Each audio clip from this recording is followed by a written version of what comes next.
Why, hello there, ladies and gentlemen, boys and girls, children of all ages. My name is Mr. Dogboat333, and welcome back to Suzerain. Now, in the last video, I can actually go ahead and pull up what we did.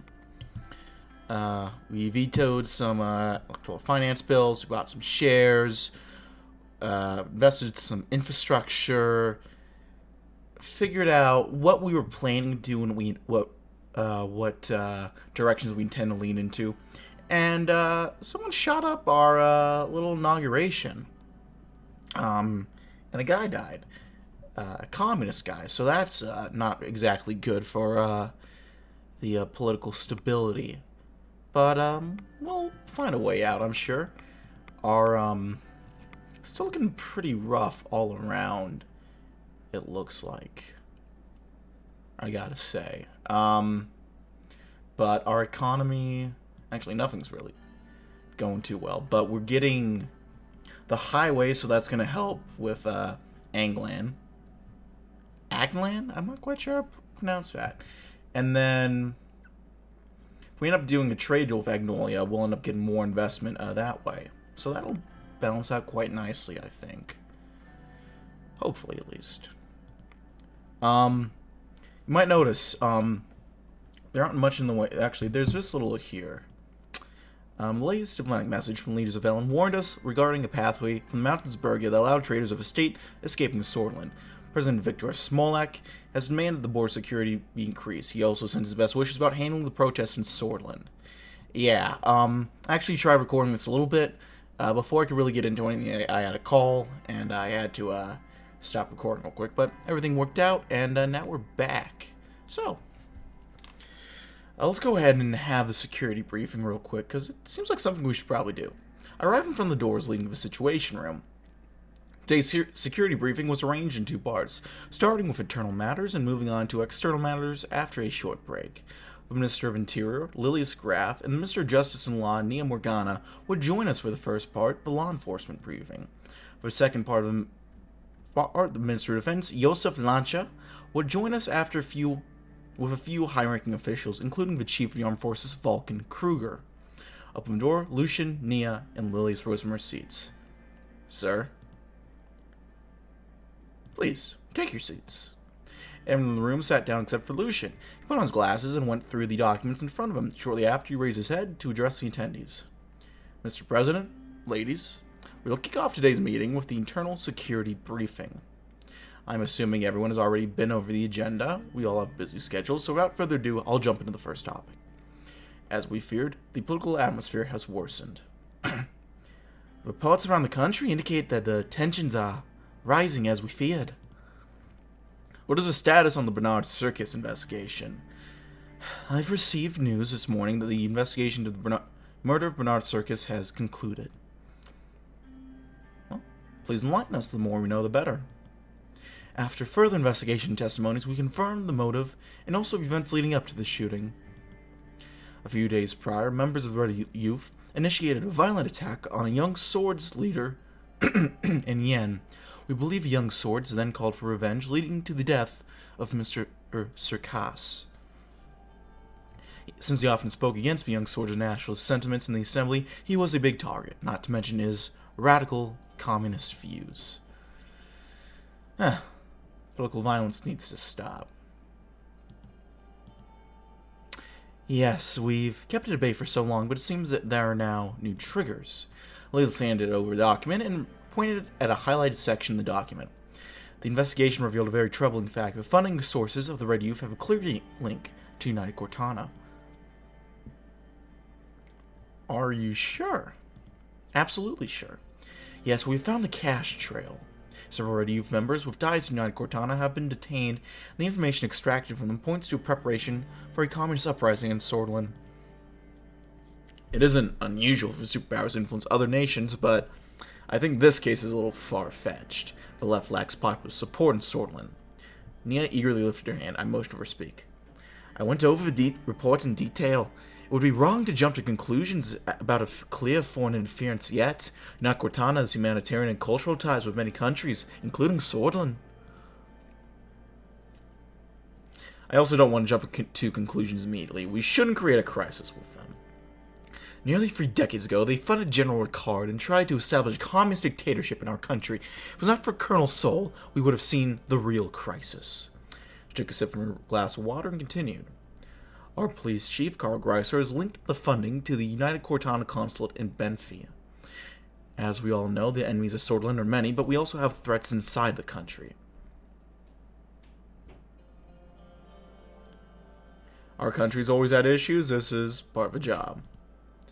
If we give up essential freedoms to purchase temporary security, we deserve neither freedoms nor security. This is debatable, but yes, we know what more security and surveillance caused to this country under President Sol. Let's not forget that President Sol, God bless him, that's more God bless him, brought stability after a long period of bloodshed and chaos. But moving on, our highest internal threat comes from an estimated 20,000 strong Bludish Freedom Front, then led by the imprisoned Devil and Arga. They are a banned political organization, now a militant force that is trying to incite racial violence. They make a lot of noise, but have little substance. A barking dog doesn't bite. It may seem that way from the outside, but police intelligence shows a real potential for them to become a dangerous threat. Let us point to a page in the report. Our intelligence intercepted 2 crates filled with weapons close to the Rumberg border. They were filled with military-grade KA-74s. We expect that more have been smuggled in, since a group of Bloods were caught with these guns at a checkpoint not far away. Rumberg has been acting aggressive in the region for a long time. I'm not surprised that they would attempt to weaponize the Bludish people against us. This is worrying. Very worrying.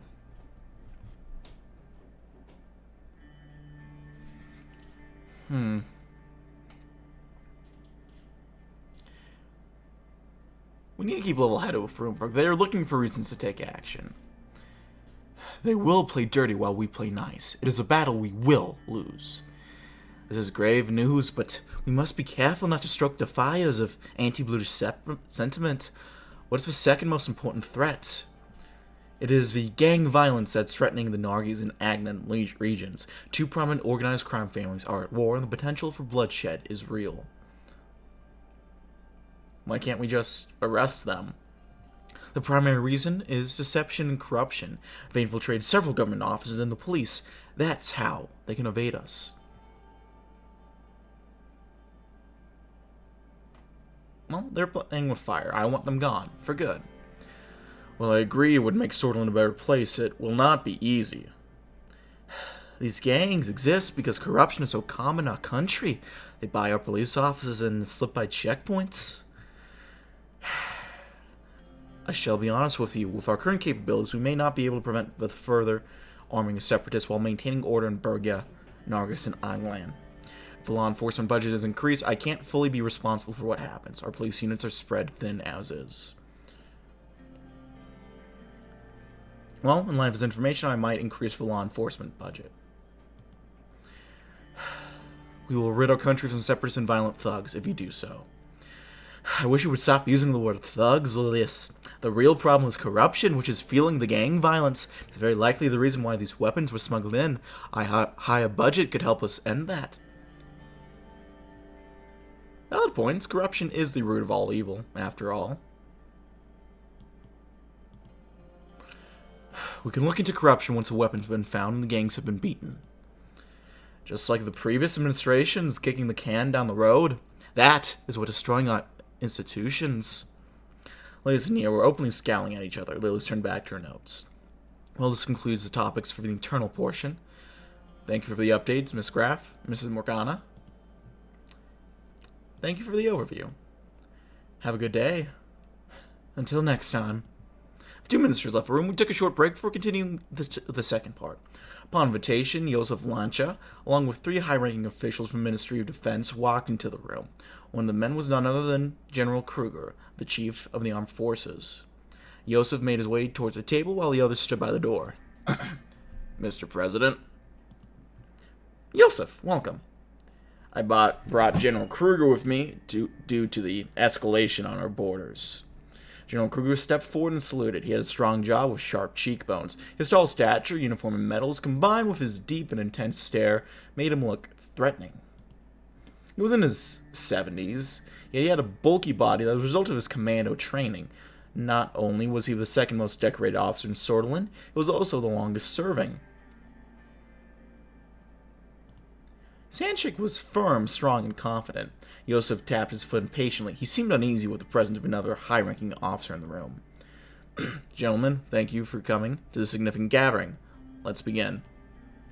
Yosef and Vulcan took their seats at the table while the rest of the officers stood by the door.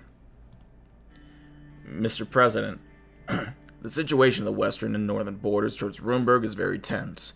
We are observing the deployment of divisions closer to our border. Rumberg has been acting increasing expansions in the past decades and also interfered in Agnolia, but now they have turned their sights on us. Well, this concerns me very much.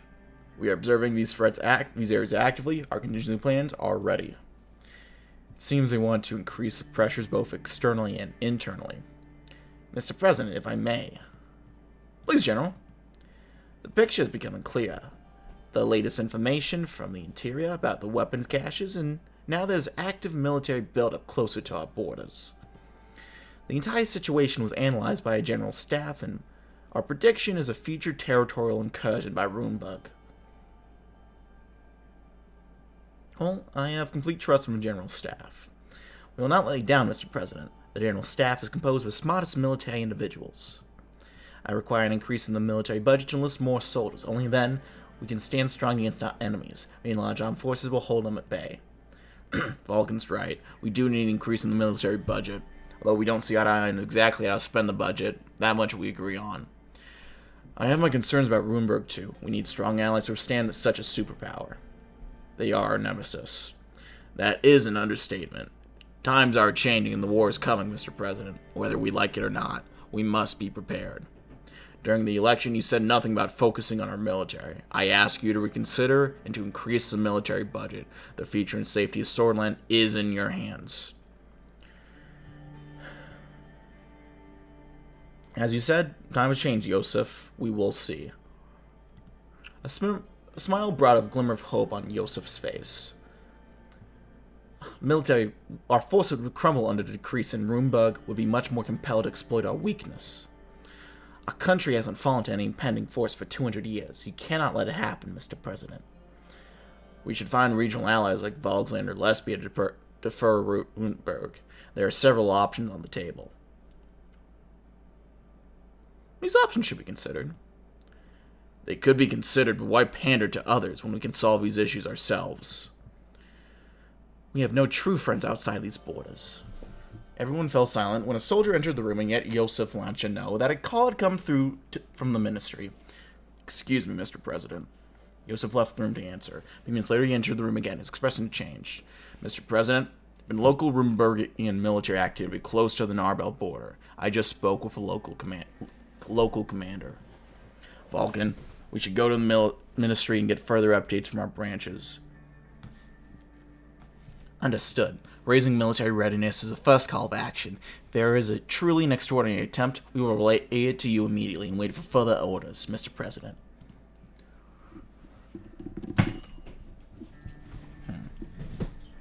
Make sure they know we're observant and ready.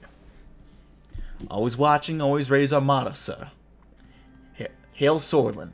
Hail. They saluted and left the room. Rumberg was already testing us, and the reports from the interior indicate interference inside our borders. Communist, nationalist, blutish rebels, Rumberg expansionism. What was next? Swordland has always been a key piece of the chessboard of global rivalry between Abkhazia and United Cortana, but in the recent years there was no such aggression from Rumberg. Not at these levels, at least. All it takes is one tiny spark to start the flames of war. The phone rang. Rumberg decided to close the consulate in Lachhaven. Well, that's inconvenient. We got some news. Rumors of an infrastructure project. Gang violence claims a young girl's life. That's unfortunate. 1927, never again. And the real truth behind the economic crisis.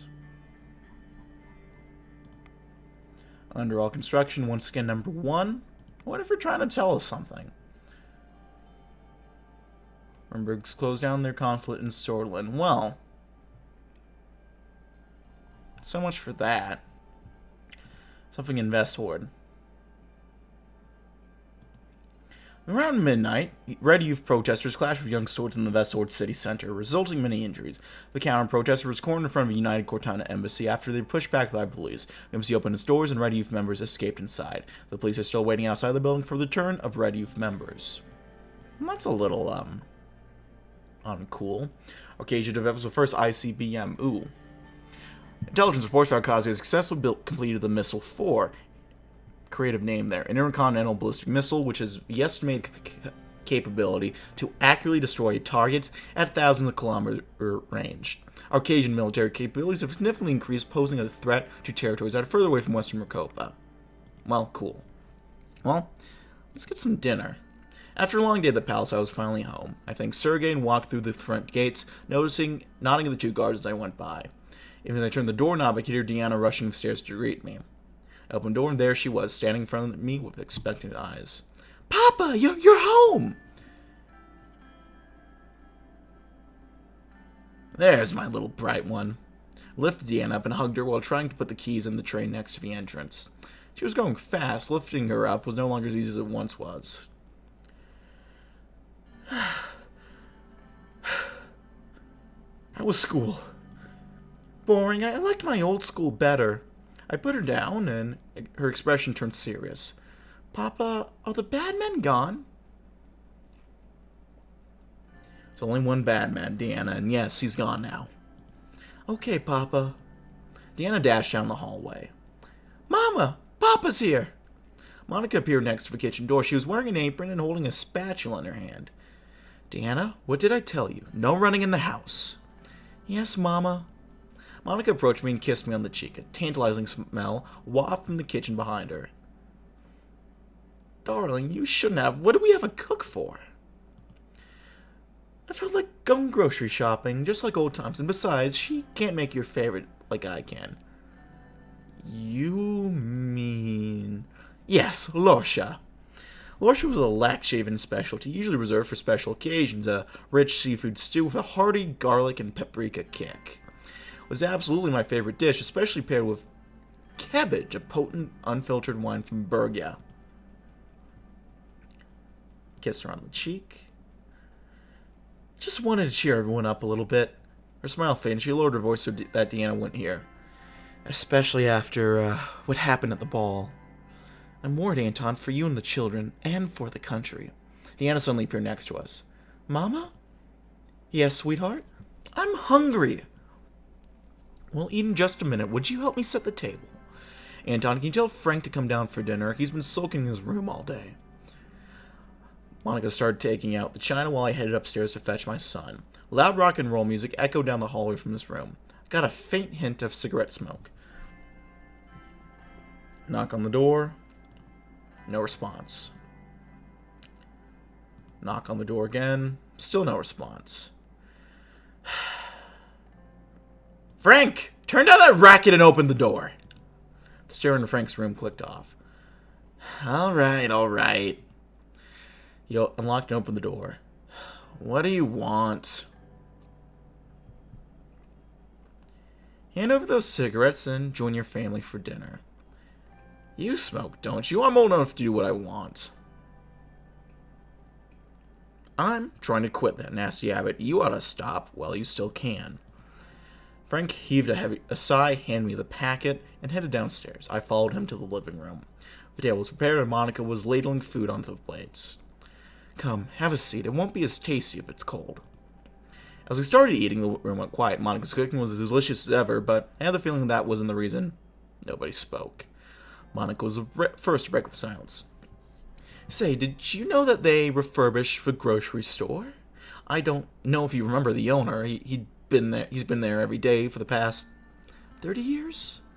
Can you imagine doing the same job for so long? What if you were president for 20 years, for example? Nah, I don't want this country to suffer under another soul. Agree, that must never happen again. Anyway, the grocer's a very nice person. He threw in some extra vegetables with my... Frank suddenly slammed his hands on the table, rattling the china. Monica, Deanna, and I stared at him. So, this is how it's gonna be. We're just gonna sit here like nothing happened. Dad, you could have been killed. Mom could have been killed. Any one of us could have died. Dana's lower lip started trembling. Monica put her hand on Frank's shoulder. And yet, we are all still alive. For now, but how long until this happens again? Frank got up from his seat. Frank, where are you going? I'm going back to my room.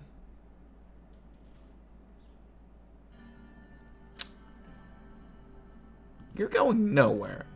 Frank took his seat again, scowling.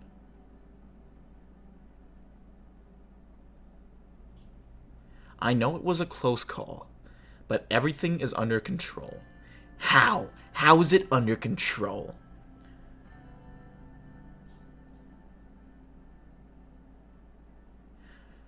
My security assured me that they took all the necessary steps.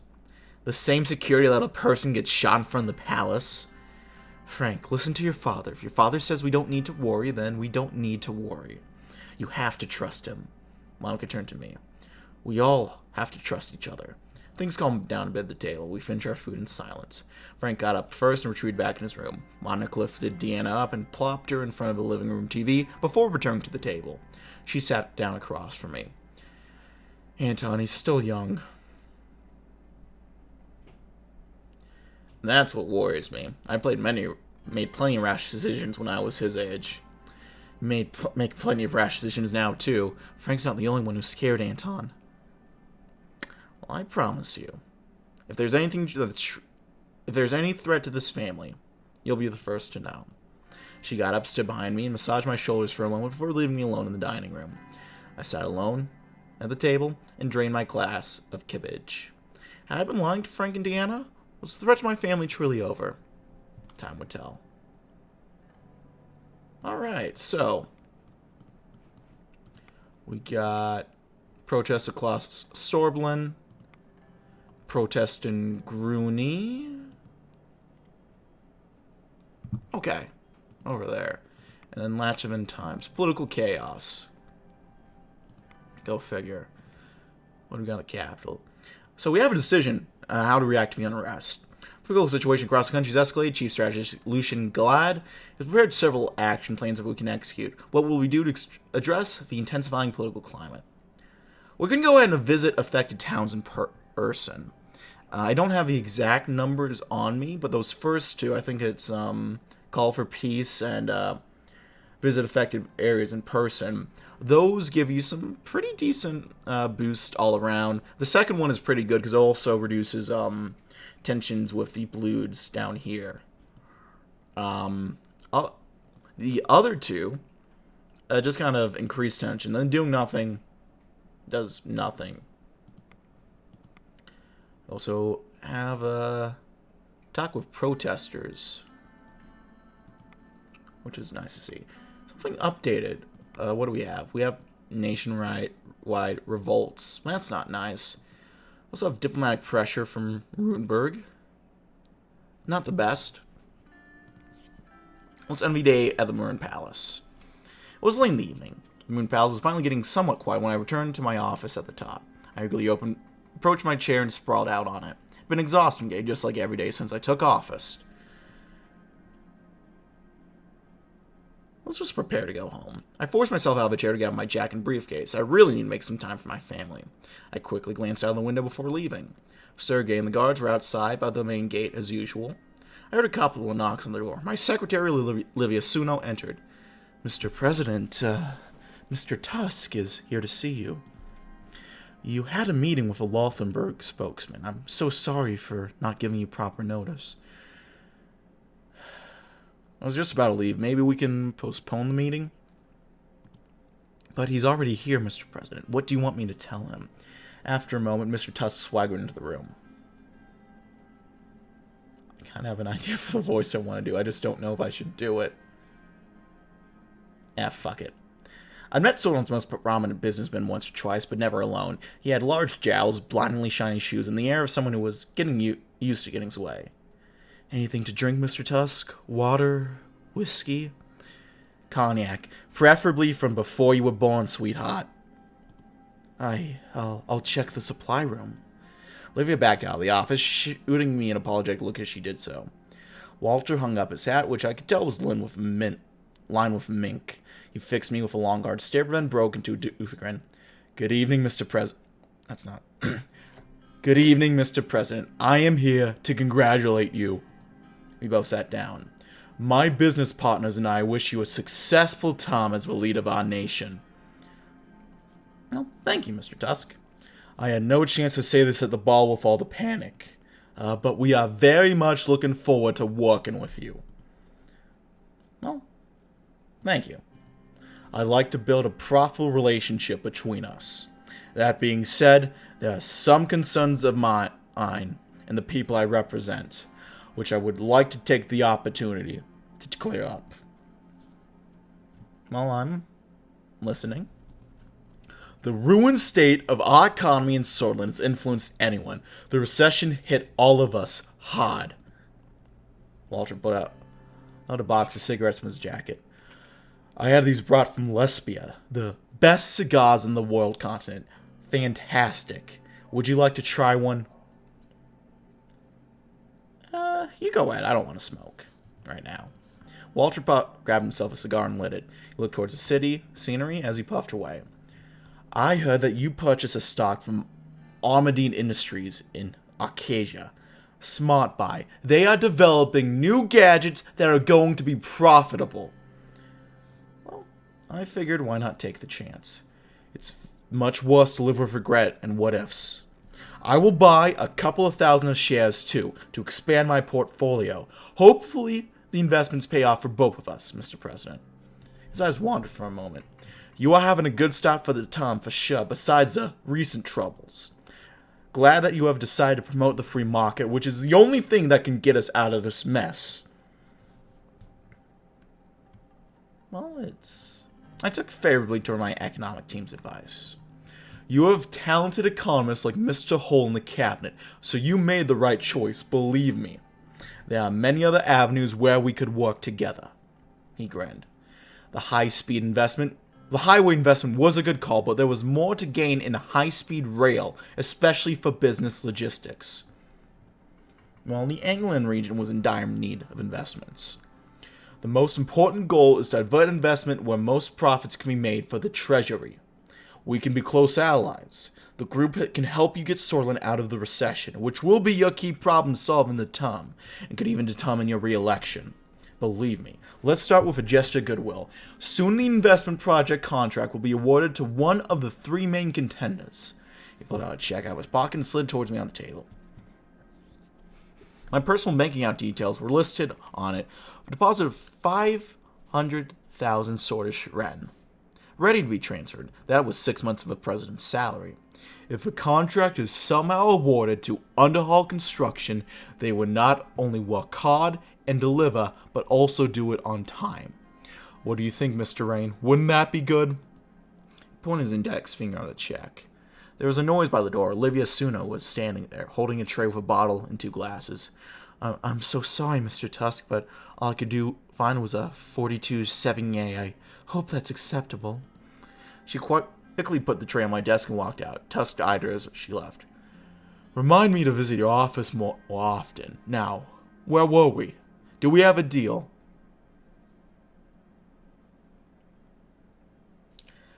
I will make my own decision.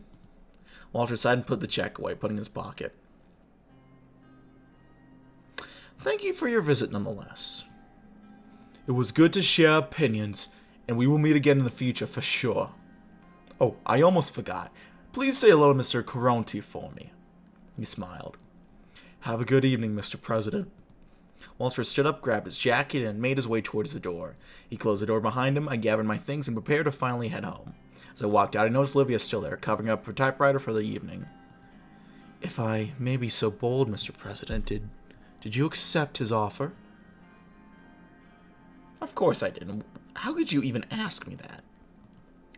The other girls have told me about all kinds of dealings that were going on during the Alfonso administration. I wasn't sure if you were that kind of president.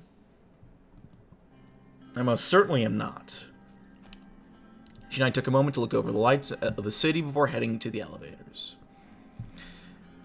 So I've realized I can't really do a Trump impression, at least on the spot, but it is what it is there. Read the situation from Marble. As defense reports that the situation along the border is getting tense, Limburg Southern Army was sighted training close to our borders and not respond after we issued a radio message. That's not nice. Local police are working with a nationalist. One of our agents acting young swords had an encounter with two members of local police force in America. Tried to bribe the agent to burn down a store that belonged to a known Communist Party member. We've detained the policeman on charges of corruption. That's good. So what do we got? We can meet Caronti. We can do an economic relief plan. Let's do the economic relief plan real quick. So with the assistance of the National Business Council and the Central Bank, Hull has put forward a countrywide relief plan to mitigate the economic hardships that are being felt. We can either provide stimulus checks for people in need, or bail out business under serious financial strain, or to send not to improve the plan. We're going to provide stimulus checks for the people in need. I think that's better for our general public approval. I think I'm going to check the guide I was sent.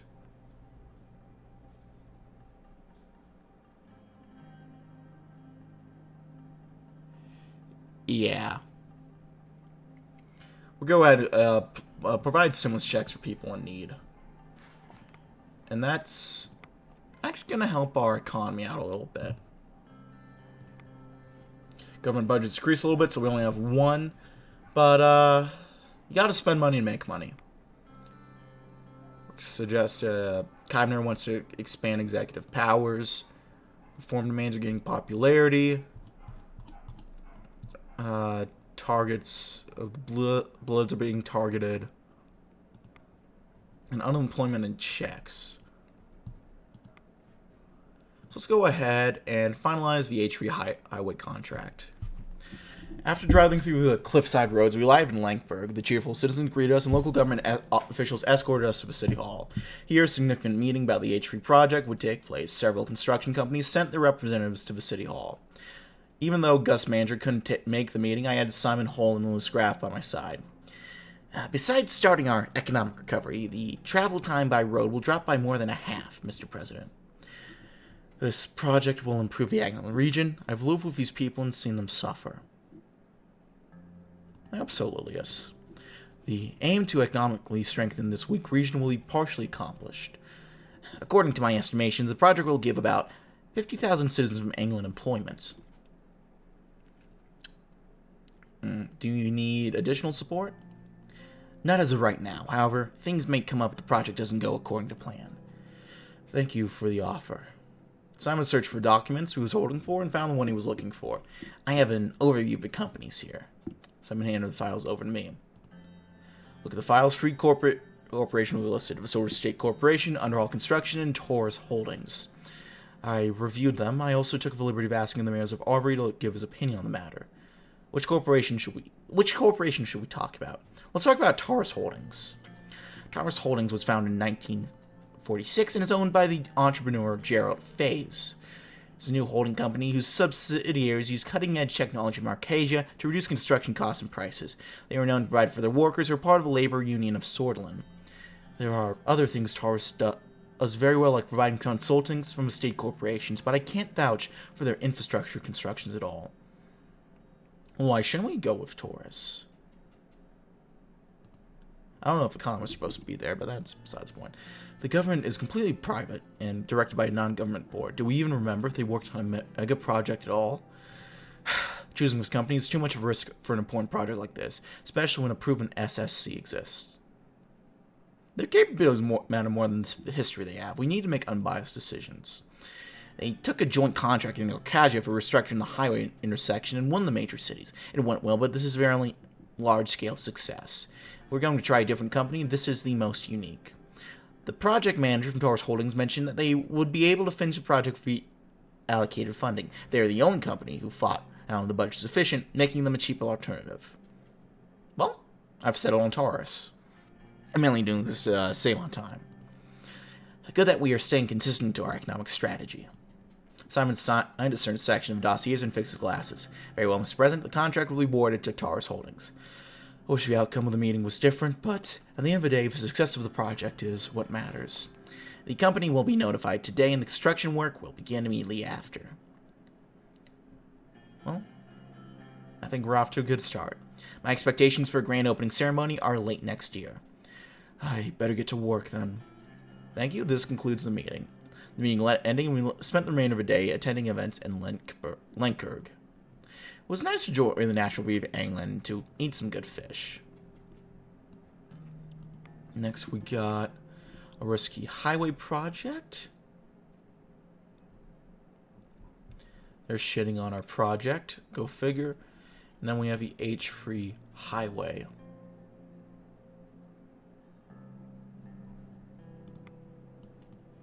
Well, let's go ahead and meet with Marcel Caronti. We were headed to the meeting's location set by Caronti. The motorcade was made up of the most confident, and trustworthy team. After a few hours of driving along the River Escale, we took a turn before entering Conriat. The darkness started settling in as we drove up a hill. Where are we, Sergey? We're near the HOS County Club, Mr. President. We'll be there shortly. We arrived in the big iron gates of Country Club open. It was huge and outright extravagant. The main building, inspired by lesbian architecture, was lit from all sides. It was ever chilly. I was approached by Peter Vector and Lucian Gallade. I hoped Johnny was comfortable. The location is very remote indeed. It's a very exclusive country club for people who value their privacy. We'll enter the main building. After opening the marble engraved wooden doors, we were greeted by two tall women. Receptionists led us to the main meeting room upstairs. Marcel was standing by the window, looking outside at the beautiful complex. He turned around to have a quick look at us both. He was a really handsome man with well-groomed hair. He walked towards me with his hand reached out for a handshake. I reached back out, shook his hand. He had a firm grip. It is such a pleasure to meet you in person, Mr. Caronti. I appreciate your efforts to reach out for a mutually beneficial friendship. Thanks for hosting us. I admire your father very much. May he rest in peace. Welcome. Your kind words have touched me, Mr. Vice President. He was indeed a great man. Please accept our condolences. We are saddened. He would have been very happy to hear this from you, Mr. President. It's time to look forward. Let us talk about our bright future. Let's have a seat. Marcel gently pointed out the seats. We sat down around a gigantic table. Before speaking, he knocked on wood. The past months have been a tumultuous to say the least. I'm glad you and your family were unharmed at the shooting. The whole incident must have been a shock for the kids. They aren't used to what we lived through back in the late 20s. I still remember when my father took us out of the country when it became too dangerous in Conriat. They were startled, but the important thing is that they are safe and sound. Of course, that is all that matters. No family should suffer from tragedy ever again, and we had enough of that. Well, I am going to be a straightforward person, so let me get to the point without wasting your valuable time. It was during the Alfonso campaign when I was struck by what you have done within the party. Marcel started to look at one of the paintings at the wall. Lucian? Lucian looked back at me and shrugged, and raised his eyebrow when something he usually did when curious. Marcel pointed his finger at me. You said we will transform the nation, Mr. Rain. My conglomerate has a way of doing things, and I don't want them to change. So I want to cooperate with you. Cooperate? You might have the people's support now, Mr. President, but what happens when you make mistakes? Everybody makes mistakes. What is that supposed to mean? Let's hear his point, Vice President. Being the president of this country means having many enemies. Enemies that would resort to anything to bring you down. Let's say these enemies cause a scandal or leak sensitive information from the administration. These would be destructive when they were released. If they were released. Continue.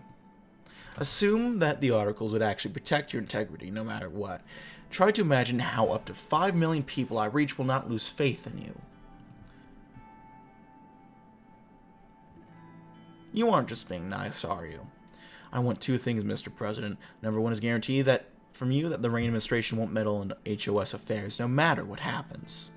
Number 2 is a simple gentleman's favor for the future. Let me prove my service to you first, and I'm sure you won't disapprove when the time comes.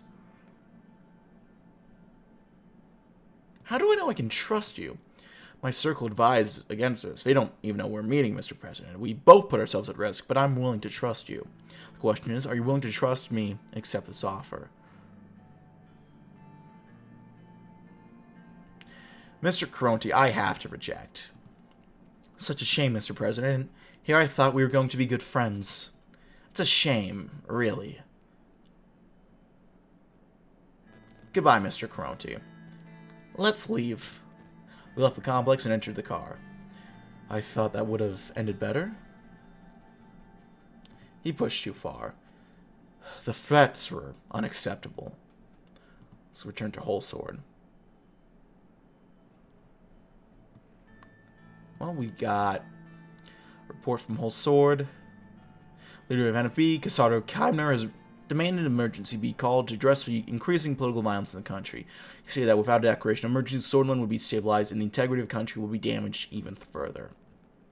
Well, we have the funeral of Bernard Circus. Death of Bernard Circus, a shock for the country, and his funeral will be held in Dire among a large crowd of sympathizers. Circus was not only a communist poet, but also an elected MP that had a voice. State funeral has been organized to honor him. The question is whether the President and the administration will attend the funeral or not. We'll attend. And then we will go ahead and do it.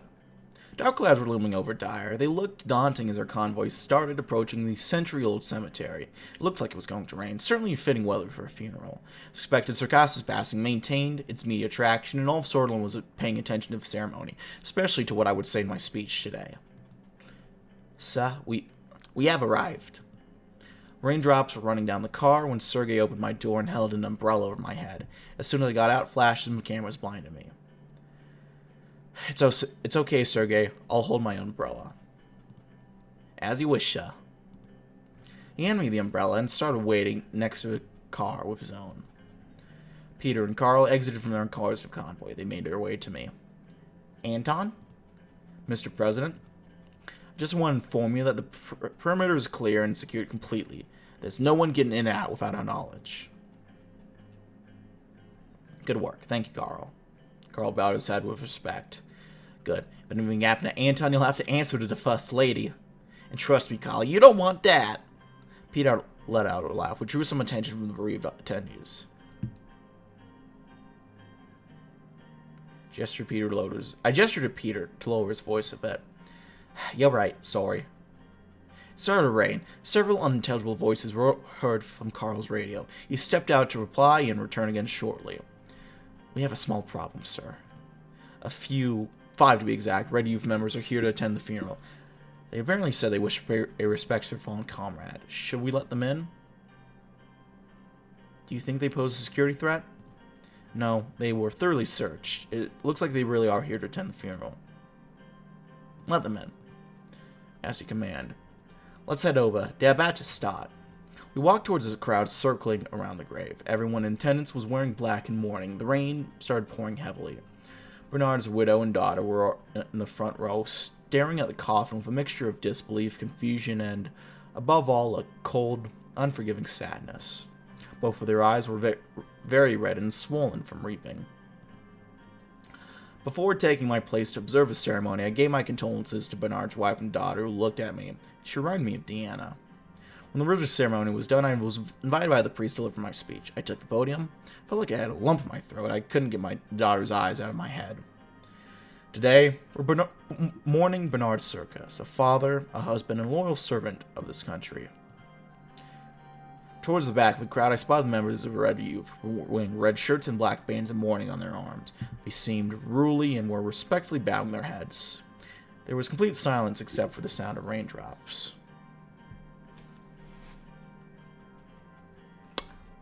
I will confess that I disagree with Bernard Circus almost entirely, but it doesn't mean he deserved this. Our country can be a better place. Circus had a dream of a united Storyland. In these next months, we need to fulfill his dream and band together.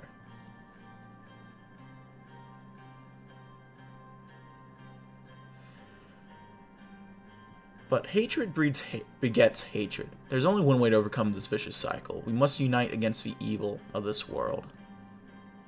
I would now like to recite one of the poems he left us.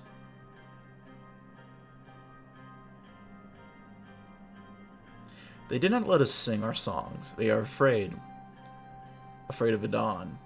They are afraid of hope, but our songs will be sung.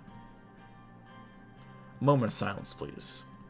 During the silence, all that was heard were the ravens. Some attendees started clapping, some crying. The coffin was lowered in the grave by the gravekeepers. After a couple minutes, Bernard Circus was with the soil. No more. As we bid farewell to Bernard, I want to close the words with every sword lives by. Amorga Vescor. Everyone replied, Sector and Sista. Victory is close. Applauses. I stepped down from the podium. It was time to leave. The widow thanked me with a soft and defeated voice before we dispersed. On my way back to the car, still couldn't get the eyes of Bernard's daughter, nor the faltering voice of his wife out of my head. Would Deanna, Monica, and Frank look the same way if something happened to me? Peter put his hand on my shoulder. That was a good speech. I sensed only respect in his voice. I nodded. Come on, it's time to go. We got work to do. He was right, we had work to do. So much more to do. I realized that the rain had stopped and I looked up. Black crowd slowly dispersed in sunbeams and lightened our surroundings. Someone once said, even darkest night will end and the sun will rise. Hope was still on the horizon. Was that Batman? Was that something else? President stands together with Fred Youth.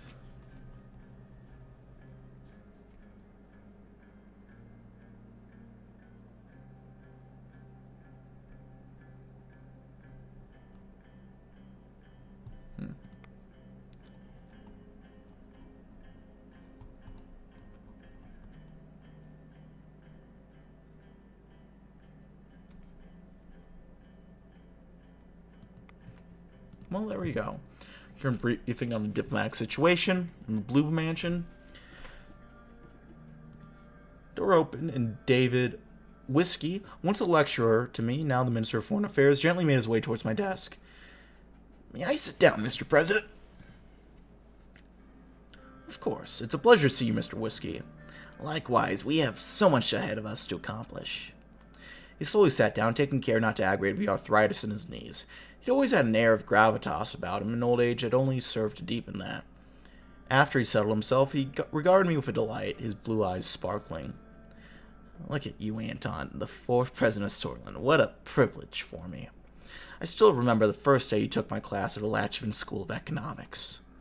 Somehow the inexplicable ebb and flow of life had led us here, to positions where we can change the course of history. Everyone happens for a reason, David. It was meant to be. Maybe, maybe not. I don't believe in destiny, but sometimes it feels convenient to do so. He started coughing again, this time for longer. Would you like some tea or water? Oh yes, please. Tea and water sounds nice. Thank you very much. He smiled. Olivia brought 2 cups of tea along with a glass of water and placed them on the table.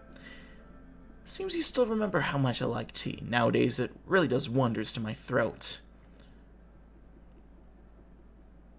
How's your health, David? Oh, I haven't had any complications except the usual after that heart attack earlier this year. The health complications aren't a hindrance to my work, of course, but thanks for asking. How's the Rain family? We're slowly getting used to the routine. As time passes, I realize it more. Family is the most important thing in life. We must take care of them. The door opened. Joseph and Lucian joined us for the briefing as a tall case clock hit the hour mark. Peter Auer was missing. I wonder if he was late from all the drinking he did at a party at Latchaven. We'll talk more later, Mr. Rain. Welcome, everyone. How was your travel to Latchaven? A little bumpy due to some turbulence. I arrived by a military cargo plane that landed at Latchaven International. I took the train. It was a little slow, but I can still recommend it for the beautiful landscape. I also had the possibility to work on a couple of things during the ride. Well, And since Mr. Vector doesn't be coming today, I think we're ready to start. I will start by providing a brief overview on our current status for our neighbors. What would you like to start with? I'm here about Agnolia. Our brotherly nation to the north is Agnolia. They're still diplomatically not aligned and probably has one of the more democratic systems between our neighbors. Economic stagnation is a worry for them. Their primary issue is their reliance on foreign investments from us.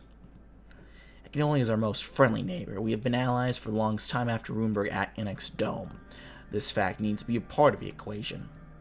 Unsurprisingly, the Agnolian Prime Minister Martin van Horten is expecting better cooperation through a new fair trade deal with us. It was one of his election mandates.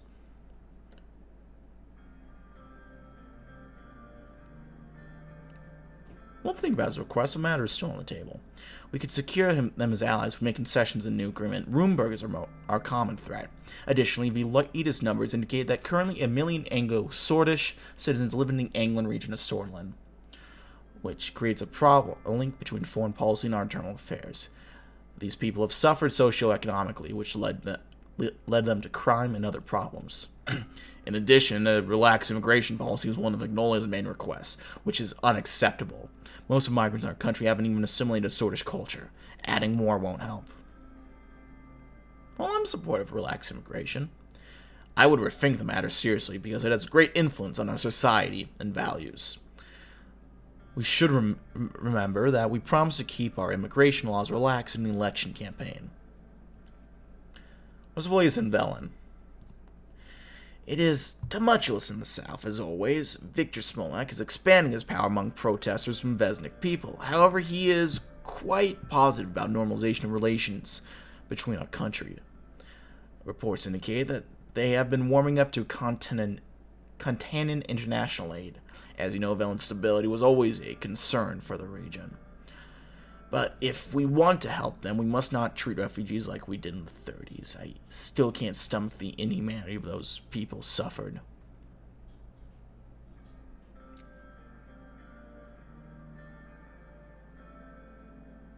While the trade agreement with them would help improve stability and increase mutual trade, there would be many bargaining chips discussed, but Velen could be a new partner in the region. We would also invest in stability there. Our main goal should be to avoid a refugee crisis like the late 1920s. That civil war had major security and economic repercussions on Sordish soil. One of the demands of President Smolak was to tighten our immigration laws so that political refugees don't escape to Sordland. There's been a recent purge that pushed many Bludish to flee to Bergia. It is definitely troubling. Gumran Outpost has regained its importance due to this. I'm sure you would remember that winter at the border outpost, Mr. President. He was right.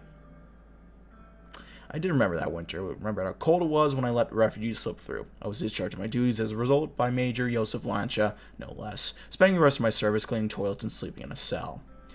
In fact, there had been a similar refugee incident in the past. Even Mr. President himself chose to disobey direct orders from his commanding officer at the time.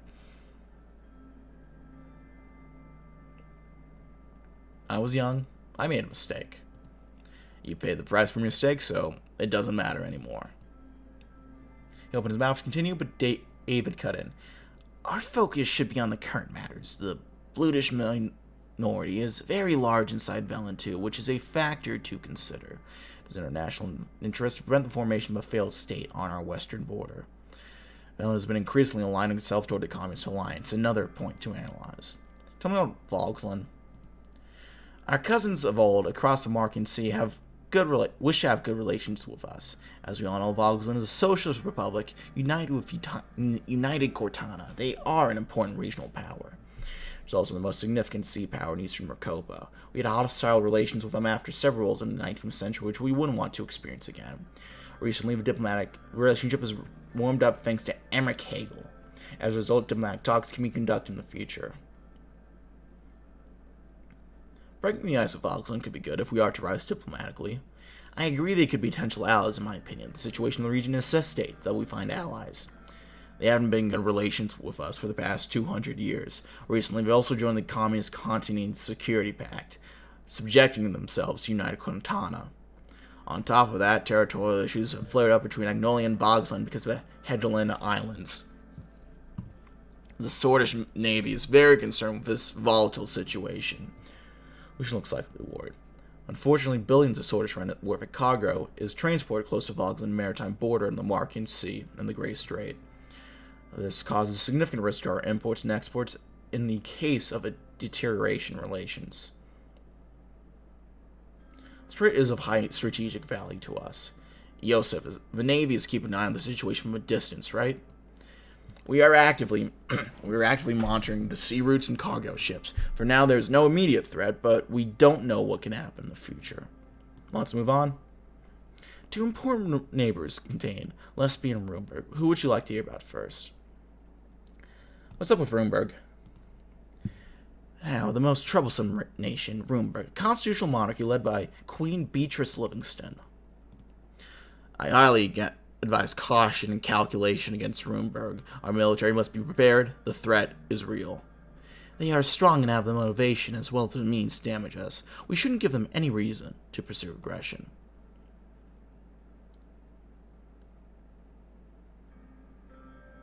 Runeberg is and always will be a rogue state. Nothing can be done about them. We can act in our limits and make sure we are prepared for anything. Sword rattling is not advised, in my opinion. While Thornburg openly denies such claims, their past and current actions make it clear they want to destabilize us. Their weapon caches are found by our intelligence agency clearly show what their goals are. Our military must be steadfast and our diplomacy valiant. He also looks stern and full of resolve. Runeberg threat is one of our top priorities, you can be assured of that. We are always in dialogue with our Runeberg ambassador to make sure a channel is open to solve disputes. We could always use their aggressive attitude against them by convincing the international community. Lucian grabbed a Latchman Times newspaper and put his finger on the article about the latest diplomatic incident. Their abrupt announcement about the closure of a Runeberg consul in Latchman is yet another step in their escalation. What about Lesbia? Our current southern neighbor is aligning himself more and more with Arcasia. Lesbia is currently led by Prime Minister Patricio Alvarez. They are the jewel of the continent and the second largest economy in Marcopa. Though wealthy, Lesbia suffers from excessive economic inequality. Our past relationship has been great, but during the last decade, their investments into Swordland dwindled due to our instability. Well, along with a richest regional nation could be beneficial. It could be, but that would also mean we would draw closer to Arcasia Block and near the ATO. I'm certain that this recession has a lot to do with their attraction of investments. Once we see that their money is in the picture, they vanish rather quickly because they are capitalists. They have shown a selfish attitude during the Velen Civil War by closing their borders and funneling refugees to cross into Swordland. Well, capitalism in Lesbia is inspirational to me. Look at their economic power. Everything comes at a cost in Lesbia. The cost is wealth and equality, but business people are getting richer and richer. There are hundreds of very privileged oligarchs who invest inside and outside Lesbia. Some have made significant business investments in the cities of Benfi and Volgan. This covers the overview of the current situation. We'll move on to trade choices in response to Runeberg's diplomatic escalation. So I'm going to set out over the hills surrounding Latchavan. The team was ready to give advice with a new trade initiative in response to the latest diplomatic incident with Runeberg. Pete arrived late and a little rougher than usual. Must have been the drinking last night. Hey there, folks. Excuse my delay. I'm sure I didn't miss anything we didn't already know. You were still supposed to be part of the meeting. Also, on time. Punctuality is important. We are talking about serious subjects here. Don't comment. I stood in silence, which prompted Peter to answer them. It was a one-time ding. Let's just get on with it. Lucian and Yosef looked at Peter before David moved away from the subject. The Vice President will be part of a trade delegation, so it will be great to have input on that subject, but also on the Runeberg incident. There are two issues at hand. Which should we tackle first? Diplomatic incident. Runeberg's consul, Sir Brian Harrington, announced the closure of a 120-year-old consulate. Now, the diplomatic staff is leaving the city to go back to Thornburg. He blamed the lack of security in Swordland due to the assassinations of subsequent protests, but it's obvious they are making excuses. Bastards! First we close the consulate, and then they blame our security. Their concerns could be genuine, but this reaction is unnecessary. Agreed. Other diplomatic missions have worked with our security units to increase the protection of staff and buildings. The neglect of President Alfonso and the chaos of elections delayed with our diplomatic efforts. Now there are only 2 Rumberg diplomatic missions left in Swordsland. One is the consulate in Dire, and the other is the embassy in Wholesword. We are accustomed to usual rhetoric, but this is far more serious. They are playing with fire. Look what happened with Velen's destabilization has done to the region. Swordsland breaking apart would tear Makopa apart. In my entire career, I've never seen Runeberg's relations suffer this much. The previous low point was the annexation of Dome. Joseph Lancha was furious. He barely kept himself from slamming the desk.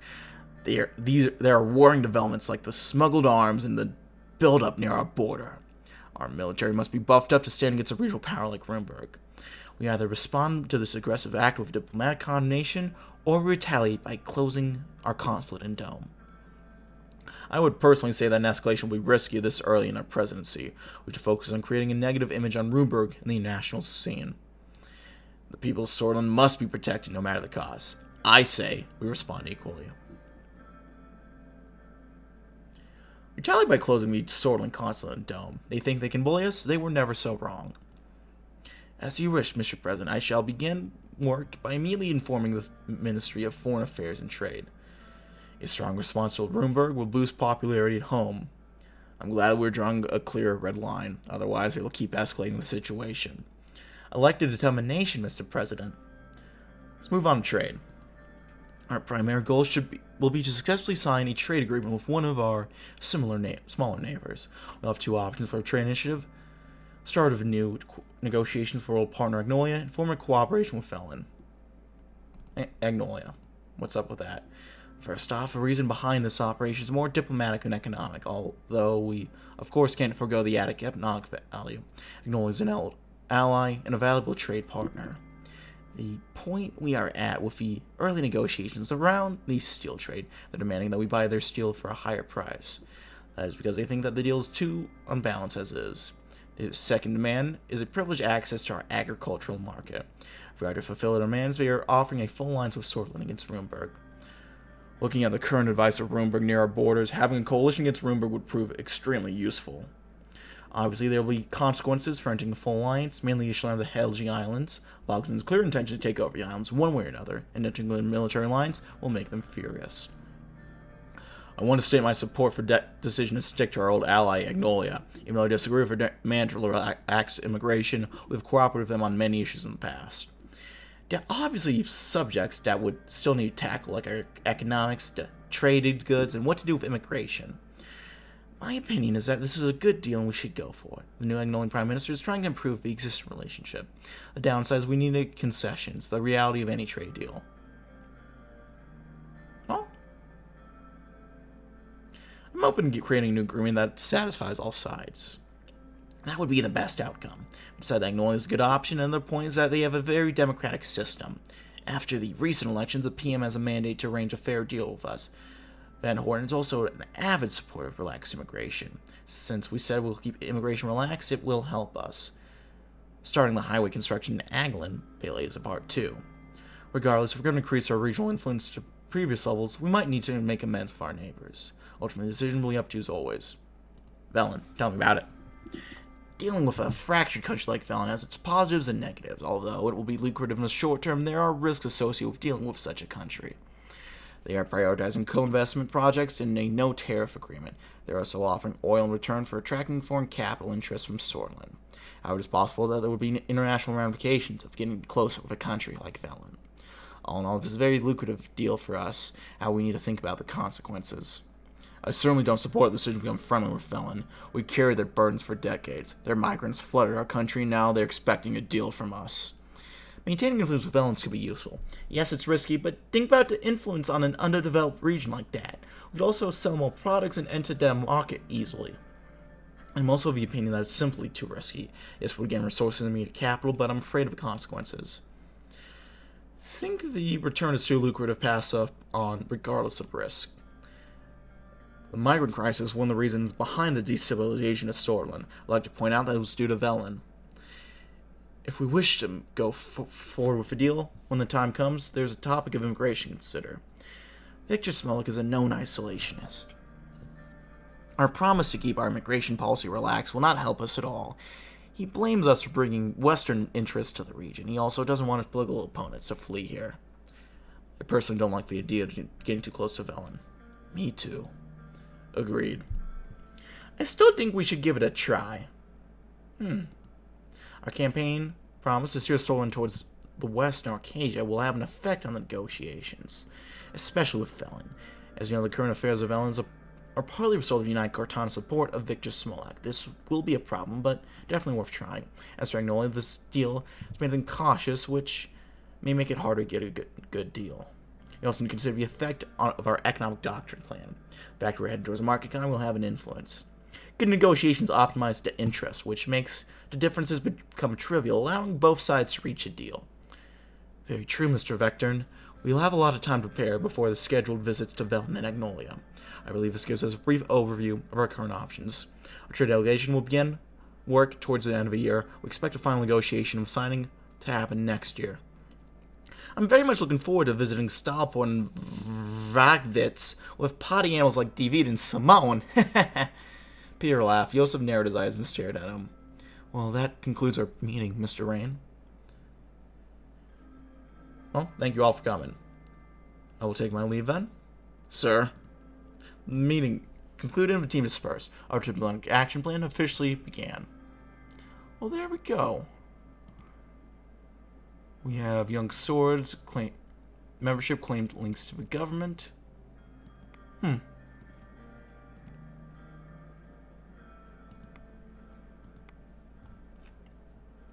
Emergency in America, welfare issue in Narble, unrest. Yeah, we need democracy, I know. Swordland closes consulate. Well, I came a little early to the meeting room before anyone showed up. We had scheduled a meeting to discuss the progress of the Reform Committee regarding the new Constitution. I took a seat to the center chair in the vacant meeting room as I waited for them to show up. Reforms were slowly becoming the most significant expectation of my government. We would be changing Seoul's Constitution to 29.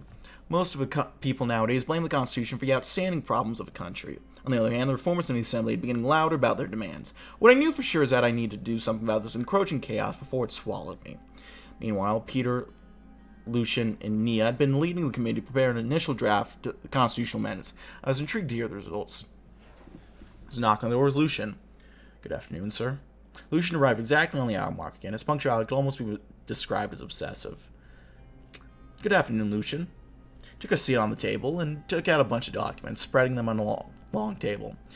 We should begin the meeting soon. As soon as Mrs. Morgana and Mr. Vice President arrive, we finally have some results from the Reform Committee. How's it look? Well, the situation is quite complicated, but I'm sure we'll make it work, just like we accomplished many things before. We'll go over the details regarding the new Constitution in the meeting. A few minutes later, Peter and Nita also arrived. After a short chat, everyone sat down and took out their notes. I knew it was going to be a long meeting. There's a lot of talk about the future of this process. Let's begin to tackle the points of contention. Mr. President, our committee meetings were really fruitful, and we already started working on a constitutional draft together with the reformists. They demanded a little too much, but I've had success with Friends Richter to create a realistic draft that could possibly go through the Supreme Court. A little, they demand to rewrite the whole Constitution. The regrets were definitely not outrageous, just not realistic in today's circumstance, just because it went past the Assembly. Nonetheless, I'm glad we are reaching common ground already. If we can reach an agreement with reformists, we will be very strong in the Assembly to propose a change. Can we reach a 2/3 majority? If you can get Friends Richter to work with you on this, our only problem will be uniting your own party. We will never be able to get the NFP to work with us. We'll need the majority of our 130 seats in the Assembly to vote in favor. With the reformers' full support of 70 votes, we'll easily surpass the needed 166. But it has become tough to unite the USP with all these divisive wings that have formed. You must make them follow you loyally. We'll convince the leads. Alvin Clave and his reformist wing will be supporting you. He already weighed in heavily in the committee meetings. However, the conservatives would be tough to break. The influence of Seoul is still living strong in the party. Do you think they can be persuaded? I'm sure it's possible, but regarding my opinion, we need to persuade most of them to support us for passing an amendment to the Constitution. And there's only one person who's keen to make them back us. Gloria Tory. She's well respected by the Soyalists. She'll be our biggest obstacle in the Assembly, and our demands will be extensive. Also have reasons to think she may be in Orso's pocket. She'll be tough to break, but we need her help to get the Conservative support. It's possible to pass the Supreme Court. They are the biggest obstacle. Even past the Assembly, the Chief Justices will do their best to block our amendments. We need 6 VLN judges to vote for the proposal, but Mr. Hawker has enormous influence over the judges. We should reach out to the judges in secret. Some of them might be willing to break rank to support us. We'll surely support a just cause for the future, for our country and its future. Lucian looks skeptical. According to the Constitution, I'm a member of the Supreme Court, which means we already have 1 vote. 2 of the other judges are friends of mine and have similar opinion about the reforms. Consider them with me. Who else would be willing to support reforms? I think Judge Emmons can be persuaded. An extension, Mr. Dalton, Mr. Merton. They weren't really blinded by the Solis ideology. Yes, those 3 don't seem to be working directly with the Chief Justice Hawker. If we can get to Emmons, we might be able to get 6 votes needed. That's our best bet. Well, what are the demands? We should run down each of the main demands of the committee and get your input first. Ms. Morgana can explain them further. We'll start with the first red line. The new Constitution will fix the loopholes regarding the President's absolute veto power. Even though Mr. Richter put on a whole show about why vetoes should be removed completely, the committee is almost unanimously agreed about fixing the loopholes, thus limiting presidential vetoes. My suggestion is to add a clause detailing the methods the Assembly may override a veto with some sort of supermajority. 1 person should never be able to block the rest. Well, loopholes give the President too much power, which could be misused. Whatever you decide, it's important to get a balanced picture. We're making history by changing the 29th Constitution of Seoul. The second one's about the judiciary. The new Constitution will be removed. The Supreme Court has the right to vote on legislation. There's yet another point that was unanimously agreed on by all parties. Talking Seoul established the rule to protect his 29th Constitution. We know most of the judges are still his pawns. Constitutional amendments will be very difficult to accomplish with a reform like this, particularly because we keep a 2/3 vote system to be able to propose change. The judiciary will not have the final say in the amendment. Well, this is already what we wanted to do. Yes, so ensure that there will be no politically motivated Supreme Court. Apart from these 2 critical points, we have other major demands. They want to reform the assembly procedures of ministers. Mr. Richter clarified the Assembly should have a say in the formation of a Council of Ministers. This is something that a majority of the party also supports. Well, Mr. Richter also talked about abolishing the member honor rights of Talking Seoul that gives him an absolute immunity and makes him a permanent member of the Assembly. Well, that's a controversial one. I doubt the USP would like that. Immunity for justices, the impeachment of the president, limiting the power of the presidential decrees. All of this came up during the committee meeting. Yes, reformists expect big reforms within our faction. The USP are not very keen on pushing changes that are too great. I'd say keeping everything in the middle ground is the safest bet. No need to agitate anyone too much. Well, they have valid concerns that we need to look at. I'll keep working with them and keep you updated, Mr. President. Well, regardless of what President Mr. Rain decides, we need to work together to push this agenda. Now we have a better picture of your intentions, sir. I'll start reaching out my contacts to make a draft that works for us. I'll present your input in the committee. In a few months, you would have a draft on your desk to make the final changes yourself. I think this was yet another fruitful meeting, sir. Your service is appreciated. Thank you for the kind words, sir. You can count on us, Anton. Yes, Mr. President. I think this is where we call it, sir. Have a good day. They left the room. How much longer do we got? This video's gonna be long, isn't it? Shit. So what I get for doing it turn-based, isn't it?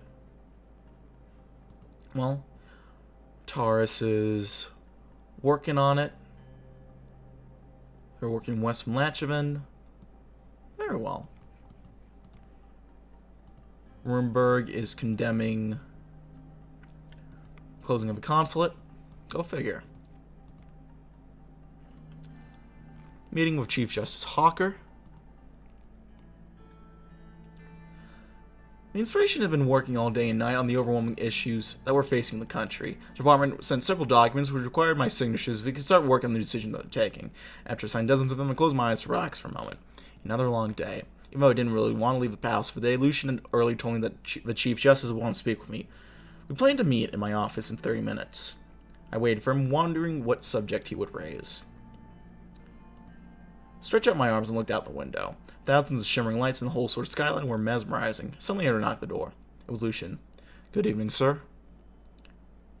"Good evening, Lucian. I'm sorry that I couldn't explain the situation to you in detail earlier, sir. The Chief Justice insisted on seeing you this evening. I do not know what he has to say, but it'll probably be about the new Constitution. He'll be coming soon with Chief Judge Mr. Garachi to the meeting. We shouldn't take them lightly." Well, regardless of what they say, I will continue with the new Constitution. Of course. Let's stand our ground and not let them antagonize us, sir. We should. There are 3 knocks at the door. Lucian checked his watch. He looked rather worried. Livia opened the door. Chief Justice Orson Hawker and Judge Harold Garachi opened the door. "Good evening, Mr. President. It's great to see you." "Evening?" "Good to see you, gentlemen." "Good to see you indeed." Also gestured at the sofa in his office. "May I?" "Please." We all took our seats on 2 opposite sofas and made ourselves comfortable. "How are your first couple months, Mr. President? I hope you're faring well." I'm doing well. No reason to worry, Mr. Garachi." "That's great to hear, Mr. President. We also think you've been doing a great job so far, considering all that's happening around us with the shootings near the palace and the soldiers on the border. It's a troubling time. We appreciate your concerns. So, you probably know why we are here. You're here to stop the new Constitution. We are only here to tell you the Supreme Court does not approve of the attempt to change the Constitution. With all due respect, the Constitution needs to be updated, sir. I'm sure you're aware of the public demand and our circumstances. Is that so? I see you're the only one who's not aware of our actual circumstances. You want to make a weaker Constitution in the midst of problems from both inside and outside. When your proposal passes the Assembly, I will make sure it not pass the Supreme Court. That much is clear.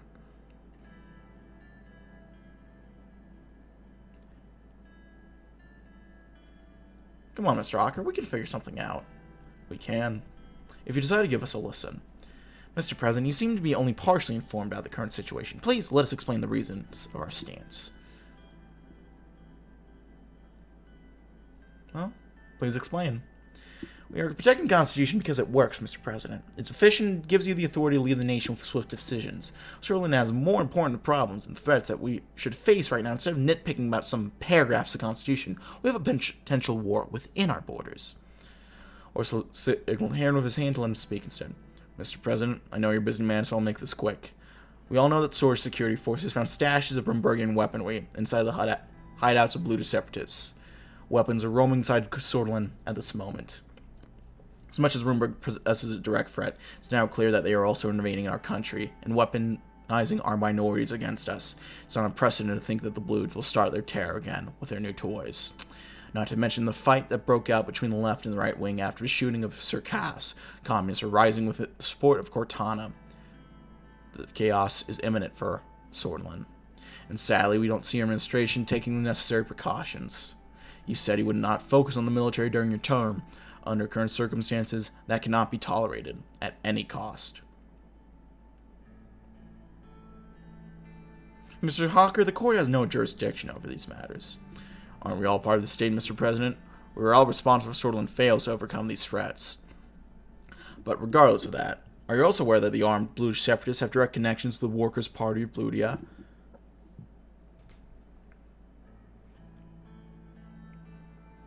The Workers' Party is a democratic party, unlike the militias. They're not the same. They may claim they have no ties with separatists, but most of the party members used to be part of them before they formed the Workers' Party of Bludia. How about the name, Mr. President? It's not the Workers' Party of Swordsland, is it? As far as I'm aware, there's no nation called Bludia around here. What is all this about? The only reason they are not in the Assembly is because of the electoral threshold. They have gotten quite big.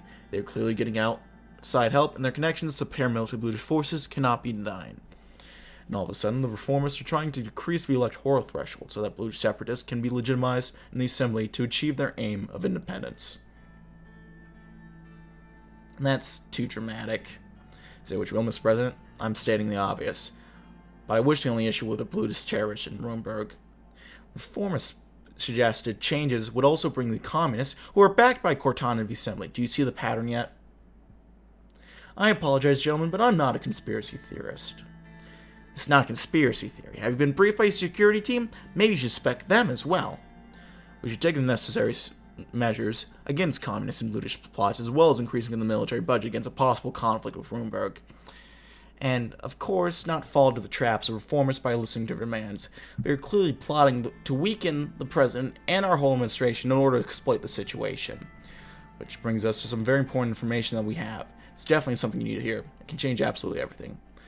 With all due respect, Mr. President, this is getting slightly ridiculous. Yeah, you're right. I don't think anything will come out of this meeting. So you don't wish to hear about the information I have? There's no need, Mr. Hawker. This meeting is over. I see. Suit yourself, Mr. President. Playing to the hands of Switzerland's enemies. There will be...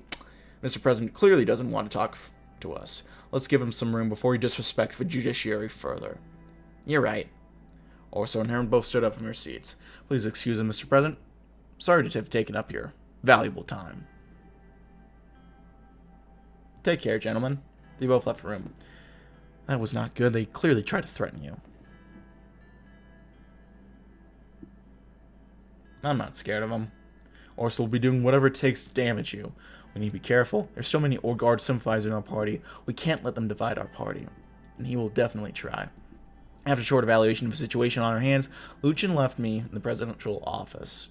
So obviously the Orgards would be my main rivals in the near future. Well, Bogsland urges calm. Probably needs some calm, honestly. Well, that's it for now. This is probably a huge video, I'm not gonna lie, so, it's my bad. Unless you want a big-ass video this day, in which case, hope you enjoyed it. And I'll see you guys next time. Thanks for watching. Like, so leave a like. If not, feel free to dislike. If you have any comments, feedback, any sort, leave them in the comment section below. I really comments. I appreciate any other feedback you might have for me. My usual links are down in the description box below. And, yeah. I'll see you all next time. Bye-bye.